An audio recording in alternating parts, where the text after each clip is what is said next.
ధరణిపై అధికార విపక్షాల మధ్య డైలాగ్ వార్ నడుస్తోంది. సరికొత్త విషయాలు వెలుగులోకి వస్తున్నాయి. గత ప్రభుత్వంలోని ఒక కీలక మంత్రితో సంబంధం ఉన్న వ్యక్తి కంపెనీకి ధరణి పగ్గాలు అప్పగించారు. కొన్నేళ్ల క్రితం ఆర్థిక నేరంతో దేశాన్ని కుదిపేసిన ఒక వ్యక్తి పుత్రరత్నం హస్తమే ఈ ధరణి కుంభకోణం వెనుక దాగి ఉంది.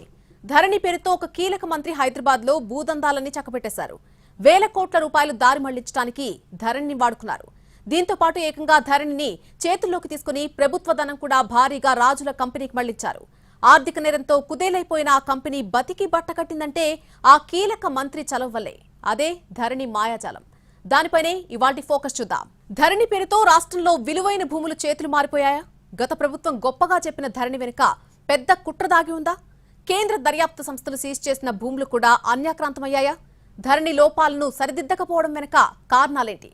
అసలు ధరణిలో జరిగిన మాయేంటి? ఒకసారి చూద్దాం. తెలంగాణలో భూ సమస్యల పరిష్కారానికి నాటి ముఖ్యమంత్రి కల్వకుంట్ల చంద్రశేఖరరావు ధరణి పోర్టల్ను అత్యంత ప్రతిష్టాత్మకంగా తీసుకువచ్చారు.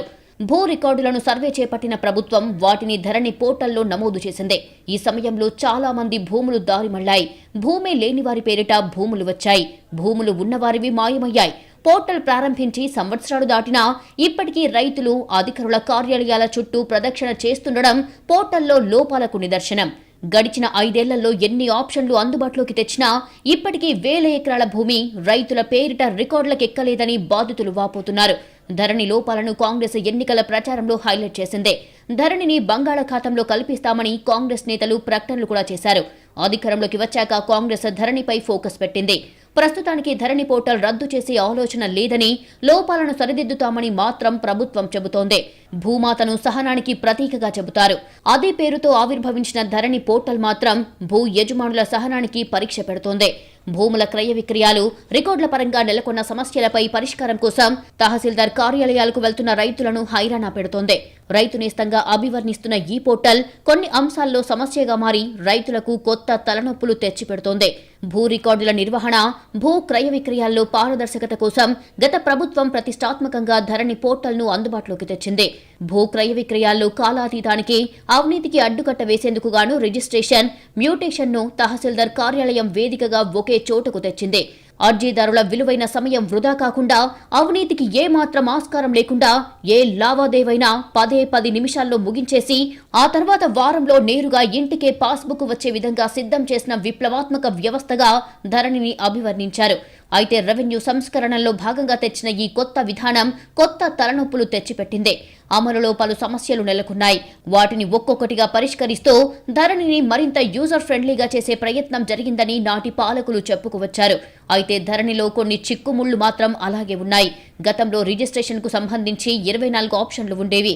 ఇందులో చాలా వరకు ఇప్పుడు లేవు. కొన్నిటికి ఇటీవల ఆప్షన్లు ఇచ్చినా ఇంకా పనిచేయడం లేదు. సబ్ రిజిస్ట్రార్ కార్యాలయంలో రిజిస్ట్రేషన్ జరిగే ఇప్పటికీ మ్యూటేషన్ కాని భూములు చాలానే ఉన్నాయి. గతంలో మ్యూటేషన్ జరిగేలోపు ధరణి రావడంతో ఆ క్రయ విక్రయాలకు సంబంధించి కొనుగోలుదారుల పేరు మీద పాస్బుక్లు రాలేదు. సదరు కొనుగోలుదారులు తహసీల్దార్ కార్యాలయంలో దరఖాస్తులు చేసుకున్నా ఫలితం లేకపోయింది. కాళ్లరిగేలా కార్యాలయాల చుట్టూ తిరిగినా పని మాత్రం కావడం లేదు. ఎందుకంటే ఇందుకు సంబంధించిన ఆప్షన్ ఏ ధరణిలో కూడా లేదు. దీంతో సదరు కొనుగోలుదారులు ఇబ్బందులు పడుతున్నారు. ఆర్థిక అవసరాలు ఏర్పడిన వారు భూమిని అమ్ముకోవాలన్నా పాస్బుక్ లేకపోవడంతో వారికి ఆ అవకాశం లేకుండా పోతోంది. 5 ఏళ్ల క్రితం రాష్ట్ర ప్రభుత్వం కొత్త పాస్బుక్లు జారీ చేసింది. ఆ పాస్బుక్ల వివరాలని ధరణిలో నమోదు చేశారు. అయితే రెవెన్యూ అధికారుల పొరపాటు కారణంగా కొంతమంది రైతుల పేర్లు రికార్డుల్లోకి ఎక్కలేదు. మరికొంతమందికి భూమి లేకున్నా ఉన్నట్లుగా ఇతర రైతుల భూమి నమోదయ్యింది. అసలు రైతుల భూమి వేరే వారి పేరుపైకి వెళ్లిపోయింది. విస్తీర్ణం నమోదు పరంగానూ చాలా చోట్ల పొరపాట్లు జరిగాయి. అసలు విస్తీర్ణం కన్నా తక్కువగా పాస్బుక్ లో నమోదైన కేసులు చాలానే ఉన్నాయి. తప్పు జరిగిందని నిర్ధారణ జరిగినా ధరణిలో దానిని సరిచేసే అవకాశం లేకుండా పోయింది. దీంతో రికార్డుల్లో భూమి గల్లంతైన రైతులు కార్యాలయాల చుట్టూ ప్రదక్షిణలు చేస్తున్నారు. గతంలో ఇలాంటి సమస్యలు నెలకొన్నప్పుడు రెవెన్యూ అధికారులు క్షేత్రస్థాయిలో పరిశీలించి నిర్ధారణ చేసుకుని సరిచేసేవారు. కానీ సర్వే నంబర్లో భూ యజమాని పేరులో అక్షర దోషాలు తలెత్తితే వీటిని సరిచేసుకునే అవకాశం ధరణిలో లేదు. ఎన్నేళ్లైనా రెక్టిఫికేషన్, రాటిఫికేషన్ ఆప్షన్ ఇంకా ఇవ్వలేదు. వారసత్వ భూముల విషయంలో కూడా ఇబ్బందులు వస్తున్నాయి. రైతు, భూ యజమాని చనిపోతే ఆయన పేరు మీద ఉన్న భూమిని వారసులకు సమానంగా ఫౌతి, విరాసత్ చేస్తారు. భూమిని వారసుల పేరు మీదకి మార్చాలంటే ధరణి ఆప్షన్లో భూ యజమానికి సంబంధించిన పాస్బుక్ నమోదు చేయడం తప్పనిసరి. అయితే అప్పట్లో వివిధ కారణాల వల్ల కొత్త పాస్బుక్లు చాలా మంది రైతులకు రాలేదు. ఈ తరహా రైతులు ఎవరైనా చనిపోతే పాస్బుక్ లేదన్న ఒకే ఒక్క కారణంతో ఫౌతీ చేయడం లేదు. ఇది వారసులకు ఇబ్బంది కలిగిస్తోంది. ఇక ఫౌతీ పరంగా వారసులు అఫిడవిట్ దాఖలు చేయాలనేది కొత్త నిబంధన. అయితే వారసులు వారేనా కాదా అని పరిశీలించే వ్యవస్థ ఇప్పుడు లేదు. అఫిడవిట్ ఆధారంగా తహసీల్దార్లు ఫౌతీ చేస్తున్నారని, కొన్ని చోట్ల ఇది సివిల్ కేసులకు దారితీస్తోందని విమర్శలు ఉన్నాయి. ఇక రిజిస్ట్రేషన్ కోసం స్లాట్ను బుక్ చేసుకున్నప్పుడే స్టాంపు డ్యూటీ తదితర రుసుములను చెల్లించాల్సి ఉంటుంది. అనివార్య కారణాల వల్ల స్లాట్ రద్దు చేసుకుంటే కట్టిన రుసుము వెనక్కి రావడానికి నెలల తరబడి నిరీక్షించాల్సి వస్తోంది.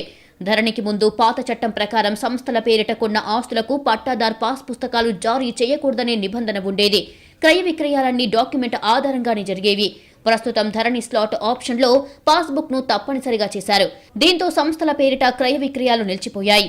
పాత నిబంధనల ప్రకారం పాస్ పుస్తకం ఇవ్వలేదని, అలాంటప్పుడు తామేం చేయగలమని లావాదేవీలు నిలిచిపోయిన సిబ్బంది పడుతున్న సంస్థలు వాపోతున్నాయి. గతంలో ఏదైనా స్థలాన్ని ఓ సంస్థ తరపున కొనుగోలు చేస్తే ఆ సంస్థ పేరుతో పాటు అందులోని డైరెక్టర్ల పేరిట రిజిస్ట్రేషన్ చేసే వెసులుబాటు ఉండేది.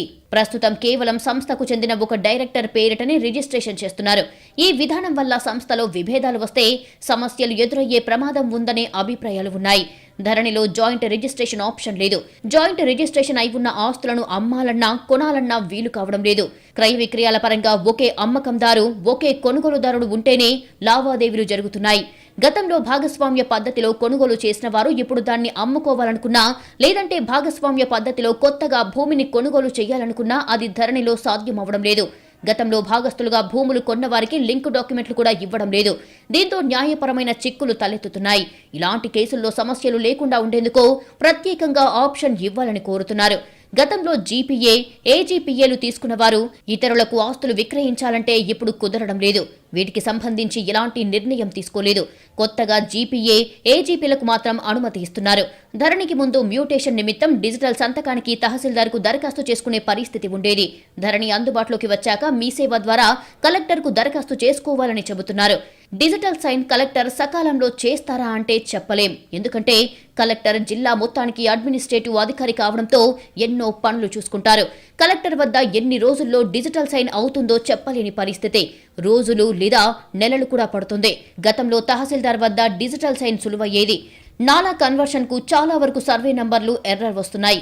కన్వర్షన్ ఒక రోజులో ఇస్తామని చెబుతున్నా ఎక్కడా సాధ్యపడటం లేదు. నాలా కన్వర్షన్ సమస్యపై గ్రీవెన్స్ లో దరఖాస్తు చేసుకున్నా సకాలంలో స్పందించడం లేదు. వారసత్వంగా సంక్రమించిన స్థలం విక్రయిస్తే ఆస్తిదారు కొడుకులు, ఇతర కుటుంబ సభ్యుల అనుమతితోనే డాక్యుమెంటేషన్ చేసుకుని రిజిస్ట్రేషన్ చేసుకుంటారు. కానీ ధరణిలో అలాంటి ఆప్షన్ లేదు. ఎవరి పేరిట భూమి ఉంటే వారు విక్రయించుకోవచ్చు. అయితే వారసత్వ ఆస్తులకు సంబంధించి కుటుంబ సభ్యుల అనుమతి లేకుండా విక్రయించరాదని చట్టం చెబుతోంది. ధరణిలో ఈసీ కావాలనుకుంటే రాదు. సర్టిఫైడ్ కాపీ తీసుకోవాలంటే ఉండదు. ధరణి పుస్తకమే అన్నిటికీ ఆధారం. ఏదైనా అవసరాల కోసం తనకు భూమి ఉందంటూ సర్టిఫైడ్ కావాలంటే దొరికే పరిస్థితి లేదు. చాలా వరకు అనేక గ్రామాల్లో ఉన్న వ్యవసాయ సర్వే నంబర్లు పూర్తి స్థాయిలో ఇంకా ధరణిలోకి ఎక్కలేదు. ధరణి పోర్టల్ ప్రారంభానికి ముందే స్కామ్ మొదలైందా? తయారీలోనే లొసుగులన్నీ ఉన్నాయా? డిఫాల్టర్ కంపెనీలకు ఈ బాధ్యతలను ప్రభుత్వం ఎందుకు అప్పగించింది? ఈ స్కామ్ కు సత్యం రామలింగరాజుకు సంబంధం ఏంటి? కేసీఆర్ మానసపుత్రికగా బీఆర్ఎస్ నేతలు అభివర్ణిస్తున్న ధరణి సాఫ్ట్వేర్ ను నాటి ప్రభుత్వం రద్దు చేయకపోవడం వెనుక పెద్ద దగా ఉన్నట్లు ఆరోపణలు వస్తున్నాయి. ధరణి వెనుక అతిపెద్ద స్కామ్ జరిగినట్లు నాటి విపక్షాలు ఆరోపించాయి. అయితే తాజాగా సాఫ్ట్వేర్ తయారీ నుంచే దగా మొదలైందని సోషల్ మీడియాలో కథనాలు వైరల్ అవుతున్నాయి. ధరణి సాఫ్ట్వేర్ తయారీ బాధ్యతను బ్యాంకులకు ఎగనామం పెట్టిన డిఫాల్టర్ కంపెనీ క్వాంటెల్లాకు కేసీఆర్ సర్కార్ అప్పగించినట్లు ఆరోపణలు వస్తున్నాయి. ఈ కంపెనీ సాఫ్ట్వేర్ కంపెనీ పేరుతో ఆర్థిక మోసాలకు పాల్పడిన సత్యం రామలింగరాజు బంధువుకు చెందిన శ్రీధర్ గాదిరాజుకు చెందినదిగా చెబుతున్నారు.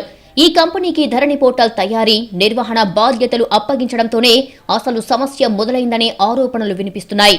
2018లో ధరణి పోర్టల్ సాఫ్ట్వేర్ అండ్ డెవలప్మెంట్ బాధ్యతను IL&FS అనుబంధ సంస్థ అయిన టెర్రాసిస్ టెక్నాలజీకి కేసీఆర్ ప్రభుత్వం అప్పగించింది.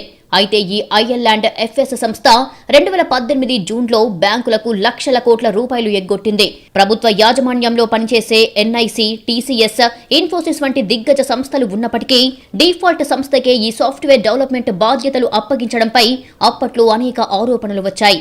మరోవైపు IL&FS సత్యం రామలింగరాజు బంధువుదని తెలిసి కూడా వివాదాస్పదమైంది. దానికే ఎందుకంత ప్రయారిటీ ఇచ్చారు అన్న ప్రశ్నలు తలెత్తుతున్నాయి. సాఫ్ట్వేర్ తయారీ లోపాలు ఓవైపు స్పష్టంగా కనిపిస్తుంటే మరోవైపు 2020 అక్టోబర్లో పోర్టల్ సామర్థ్యాన్ని లోపాలను పరిశీలించకుండానే ప్రారంభించడం కూడా అనుమానాలకు తావిస్తోంది. ఐఎల్ అండ్ ఎఫ్ఎస్ సంస్థ అనుబంధంగా ఉన్న టెర్రాసిస్ ను ఆ సంస్థ గతంలో విక్రయించింది. దానికి కొనుగోలు చేసిన సంస్థ తిరిగి విక్రయించగా తర్వాత సత్యం రామలింగరాజు బంధువు శ్రీధర్ రాజు సంస్థ క్వాంటెల్లా టేకోవర్ చేశారు. దీని ప్రధాన కార్యాలయం అమెరికాలో ఉంది. ఇందులో పనిచేసేది కేవలం 280 మంది మాత్రమే. అయినా ఇంత కీలకమైన ప్రాజెక్ట్ ఇంత తక్కువ మందికి అప్పగించడం ఏంటన్న ప్రశ్నలు తలెత్తుతున్నాయి. ఐఎల్ఎఫ్ఎస్ సంస్థ ధరణి నిర్వహణ కోసం టెర్రాసిస్ టెక్నాలజీస్ లిమిటెడ్ ను ఏర్పాటు చేసింది. అందులో 52.26% ఫిలిప్పీన్స్ కు చెందిన ఫాల్కన్ కంపెనీ కొనుగోలు చేసినట్లు చెబుతున్నారు. కేవలం నెల ముందే ఏర్పాటైన ఫాల్కన్ ఇందులో వాటాను కొనుగోలు చేయడంపై అనుమానాలు రేగాయి. ఆ తర్వాత టెర్రాసిస్ కంపెనీ 99% వాటాను ఫాల్కన్ కు కట్టబెట్టింది. దీంతో ధరణి పోర్టల్ పూర్తిగా శ్రీధర్ రాజు చేతుల్లోకి వెళ్లిపోయిందన్నది కాంగ్రెస్ నేతల ఆరోపణ. ప్రజల భూముల వివరాలు ప్రైవేటు వ్యక్తుల చేతుల్లో పెట్టారని నాడు ప్రతిపక్ష నేతగా ఉన్న రేవంత్ రెడ్డి కూడా విమర్శించారు. 100 కోట్లు ఆ కంపెనీ ఖాతాలోకి వెళ్తున్నాయని కూడా ఆయన అప్పట్లో సంచలన ఆరోపణలు చేశారు. ధరణిలో జరిగిన 25 లక్షల లావాదేవీలపై ఫోరెన్సిక్ ఆడిట్ కు కూడా కాంగ్రెస్ నేతలు అప్పట్లో డిమాండ్ చేశారు. ధరణి పోర్టల్ తయారీని డిఫాల్టర్ కంపెనీకి అప్పగించడం వెనుక హైదరాబాద్ శివార్లోని లక్షల కోట్ల రూపాయల విలువైన 100 ఎకరాల భూ కుంభకోణం ఉన్నట్లు గతంలో కాంగ్రెస్ నేతలు ఆరోపించారు. సత్యం కుంభకోణం 2009లో వెలుగు చూసింది. ఈ సందర్భంగా ఈడీ, సిబిఐ హైదరాబాద్లో సత్యం రామలింగరాజుకు వట్టినాగులపల్లిలో ఉన్న 100 ఎకరాల భూమిని అటాచ్ చేసింది.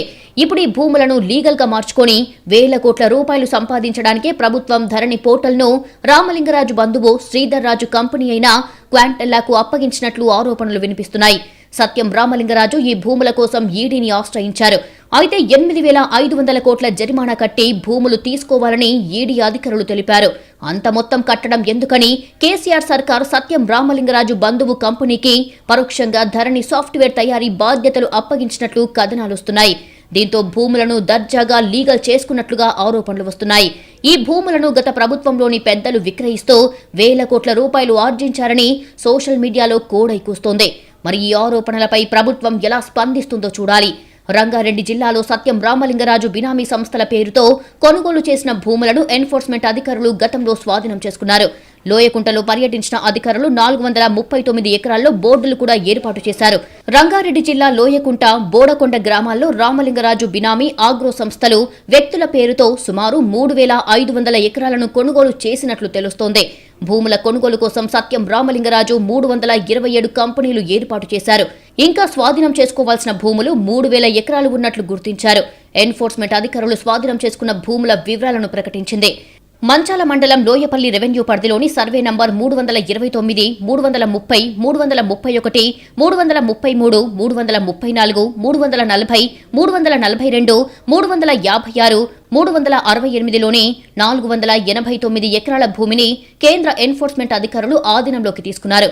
ఇవి రంగీత్ ఆగ్రో ఫార్మ్స్ 25 ఎకరాలు, తాప్తి ఆగ్రో ఫార్మ్స్ 45 ఎకరాలు, వేనా గ్రీన్ఫీల్డ్ 47 ఎకరాలు, ఆర్య ఆగ్రో పేరిట 47 ఎకరాలు, దేవనార్ద ఆగ్రో 53 ఎకరాలు, ఆయుర్ద గ్రీన్ 21 ఎకరాలు, రామచంద్రరాజు 53 ఎకరాలు, సూర్యనారాయణరాజు 54 ఎకరాలు, ఎస్వి సోమరాజు పేరిట 10 ఎకరాలు ఉన్నాయి. ఇవే కంపెనీల పేరుతో సర్వే నంబర్ 330, 338, 340, 342, 366, 368లలో మరో 134 ఎకరాల భూమిని కొనుగోలు చేశారు. రామలింగరాజు కొనుగోలు చేసిన భూములు రంగారెడ్డి జిల్లాలోనే అధికంగా ఉన్నాయి. మొత్తం 327 కంపెనీల్లో 285 కంపెనీలకు సంబంధించిన ఆస్తులు రంగారెడ్డి జిల్లాలోనే ఉన్నట్లు ఈడీ అధికారులు తెలిపారు. నిబంధనలను తుంగల తొక్కారు. అడ్డగోలుగా వేల కోట్ల రూపాయల విలువైన భూములను అప్పనంగా కొట్టేశారు. ఆఖరకు భూదాన్ భూములను సైతం వదలకుండా కాజేశారు. అక్రమార్కులకు అధికారులు అండగా నిలబడ్డారు. అంతా కలిసి అందిని కాడికి దోచేసుకున్నారు. మరి ఇంత జరుగుతున్నా ప్రభుత్వం చోద్యం చూసిందెందుకు? ధరణి లోపాలకు తోడు జీవో 111 రద్దు వెనుక ఇలాంటి కారణాలెన్నో ఉన్నాయని కాంగ్రెస్ నేతలు ఆరోపిస్తున్నారు. 111 రద్దు ప్రతిపాదనకు కొన్ని నెలల ముందు నుంచే ఆపరేషన్ మొదలైందని కాంగ్రెస్ నేతలు చెబుతున్నారు. రాజధాని శివార్లో సుమారు 1000 కోట్ల విలువ చేసే భూమి పెద్దల వశమైందని, ప్రగతి భవన్లో కీలకంగా వ్యవహరించే ఓ ప్రజా ప్రతినిధి సైతం ఆ భూమిని సొంతం చేసుకున్న వాళ్లలో ఉన్నారని కేంద్ర రాష్ట్ర దర్యాప్తు సంస్థలకు ఫిర్యాదు చేశారు కాంగ్రెస్ నేతలు. నిషేధిత జాబితాలో ఉన్న 29.27 ఎకరాల భూదాన్ భూమిని కూడా కొన్ని బడా సంస్థలు, లీడర్లు కలిసి కొనుగోలు చేశారని తెలుస్తోంది. నిషేధిత జాబితాలో వాటిని ఎలా తప్పించారు, అదెలా సాధ్యమయ్యింది, అధికారులు ఎలా అనుమతిచ్చారు, వారిపై ఒత్తిడి తెచ్చిందెవరు అనే విషయాలకు వ్యవహారాలన్నీ తెలిసిన 9 శాఖల అధికారులు సమాధానం చెప్పాల్సి ఉంది. రాజధాని శివార్లలో అత్యంత ఖరీదైన స్థలాలు బడా కంపెనీల సొంతమయ్యాయి. నిషేధాజ్ఞలు తుంగలో తొక్కి సొంతం చేసుకున్నారు. జీవో 111 ఎత్తేస్తారు అన్న విషయాన్ని ముందే పసిగట్టిన పెద్దలు ఆపరేషన్ మొదలుపెట్టారు. హైటెక్ సిటీ, ఫైనాన్షియల్ డిస్ట్రిక్ట్ కు దగ్గరగా ఉండే భూములను కొనుగోలు చేశారు. అవి వివాదాస్పద భూములైనా వాటిపై కేసులు ఉన్నా రిజిస్ట్రేషన్ చేయొద్దని POB 22A జాబితాలో నమోదు చేసినా పర్వాలేదంటూ కొనేశారు. అటు రెవెన్యూ, ఇటు స్టాంప్స్ అండ్ రిజిస్ట్రేషన్ శాఖ అధికారుల సంపూర్ణ సహకారంతో హస్తగతం చేసుకున్నారు. 1 కాదు 2 కాదు, ఏకంగా హైదరాబాద్ నగర శివార్లలో 29.27 ఎకరాలను కొల్లగొట్టేశారు. క్షేత్రస్థాయిలో గుంట భూమి కూడా కనిపించడం లేదు. అంతా రికార్డుల్లో, ధరణి పోర్టల్లో POB జాబితాలో మాత్రమే దర్శనమిస్తోంది. వాటిలోనూ కొనుగోలుదారుల వివరాలు కూడా ఉండటం విశేషం. రంగారెడ్డి జిల్లా గండిపేట మండలం వట్టినాగులపల్లి రెవెన్యూ పరిధిలో సర్వే నంబర్ 186, 187, 188, 189లో 29.27 ఎకరాల భూదాన్ భూమి ఉంది. దీని విలువ జీవో 111 ఎత్తేసిన తర్వాత అమాంతంగా 1000 కోట్లకు చేరింది. సరిగ్గా ఆ భూమికి సంబంధించి ప్రగతి భవన్లో కీలకంగా వ్యవహరించే ఓ ప్రజా ప్రతినిధి కూడా కొనుగోలుదారులో ఉన్నట్లు ఎన్కంబరెన్స్ సర్టిఫికెట్ ద్వారా స్పష్టమవుతోందన్నది ఆరోపణ. వట్టినాగులపల్లి పరిధిలోని ఈ 4 సర్వే నంబర్లలో వందలాదిగా క్రయ విక్రయాలు సాగాయి.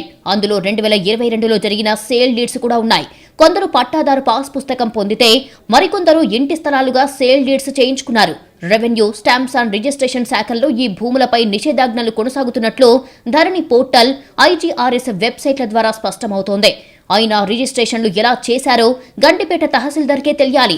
ఈ సర్వే నంబర్లలో ప్లాట్లుగా 1982 నుంచి 2022 ఏప్రిల్ 22 వరకు ఏకంగా 900 క్రయ విక్రయాలు చోటు చేసుకున్నాయి. వ్యవసాయ భూములుగా కూడా కొందరు పెద్దలు రిజిస్ట్రేషన్ చేయించుకున్నారు. ఓ ఎమ్మెల్సీ పేరిట 2.38 ఎకరాలు నమోదై ఉంది. ఒక్క సబ్ డివిజన్ పరిధిలోనే ఇన్ని అక్రమాలు వెలుగులోకి వస్తున్నాయి. Survey number 189/A, 189/E2, 189/U, 189/U, 189/రూల్లో 5.35 ఎకరాలు software association, mutually aided company housing society, president VVS Uday Bhaskar పేరిట ఉందని కాంగ్రెస్ నేతలు చెప్పుకొచ్చారు. 2021 ఆగస్టు నుంచి 2022 వరకు ఈ సర్వే నంబర్లలో ఎన్ని లావాదేవీలు జరిగాయో, ఎవరెవరు కొనుగోలు చేశారో లెక్కలు తీస్తే దీని వెనుక ఉన్న భాగోతం బయటపడుతుందంటున్నారు. పాలక పెద్దలతో ప్రత్యక్ష సంబంధాలు కలిగిన వారే ఈ భూదాన్ భూములను కొనుగోలు చేశారని కాంగ్రెస్ ప్రభుత్వం వీటిపై దర్యాప్తు చేయించాలని డిమాండ్ చేస్తున్నారు.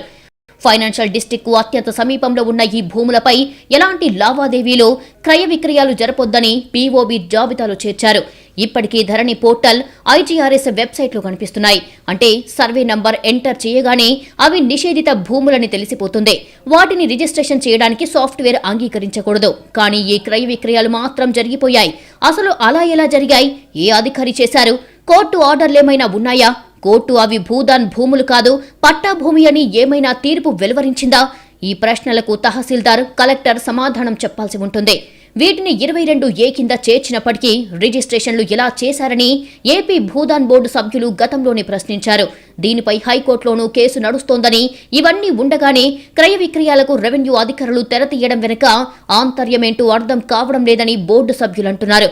రియల్ ఎస్టేట్ వ్యాపారులు ఈ భూమిపై చాలా కాలం నుంచి కన్నేశారని, కాపాడేందుకు సర్వశక్తులు ఒడ్డినట్టు కాంగ్రెస్ నేతలు వాపోతున్నారు. ఇవేవి పట్టించుకొని గండిపేట తహసీల్దార్ రిజిస్ట్రేషన్ చేయడం చట్ట వ్యతిరేకమన్నారు. వట్టినాగులపల్లిలోని ఈ 4 సర్వే నంబర్లలో 29.27 ఎకరాల భూమిని రాజనగరి మల్లారెడ్డి, మరో 7 భూదానం చేశారు. ఈ మేరకు భూదాన పత్రాలు ఉన్నాయి. 1980 వరకు బాగానే ఉంది. కానీ 2000 సంవత్సరంలో క్రయ విక్రయాలు జరుగుతున్నాయని గుర్తించిన భూదాన్ యజ్ఞ బోర్డు CCLAకు ఫిర్యాదు చేసింది. అప్పటి నుంచి వివాదాలు కొనసాగుతున్నాయి. 2004లో రంగారెడ్డి జాయింట్ కలెక్టర్ ఆధ్వర్యంలో దర్యాప్తు జరిగింది. ఆ తర్వాత బోర్డు 20 గుంటల వంతున 60 మందికి పట్టాలు పంపిణీ చేసింది. వివిధ కారణాలు చూపి రెవెన్యూ శాఖ దానిని అమలు చేయలేదు. దీనిపై హైకోర్టులో వాదనలు నడిచాయి. కౌంటర్ దాఖలు చేయాలని CCLAను ధర్మాసనం ఆదేశించింది. రెవెన్యూ అధికారులు సామాన్యుల పట్టా భూములను అన్యాయంగా, అక్రమంగా POBలో నమోదు చేసి ముప్పతిప్పలు పెడుతున్నారు. ఇక్కడేమో POBలో ఉంచిన భూదాన్ భూములను పెద్దోళ్లు కొనుగోలు చేశారని నిషేధాజ్ఞలను తొలగించి సేల్ డీడ్ చేశారు. వారి చేతుల్లో పట్టాదారు పాస్ పుస్తకాలు పెట్టారు. ఇదంతా చోటు చేసుకుంటున్నప్పటికీ తిరిగి ప్రొహిబిటెడ్ ప్రాపర్టీస్లో ఈ నంబర్లు దర్శనమిస్తున్నాయి. మరి క్రయ విక్రయాలు ఏ చట్టం ప్రకారం చేశారన్నది ప్రశ్నార్థకంగా మారింది.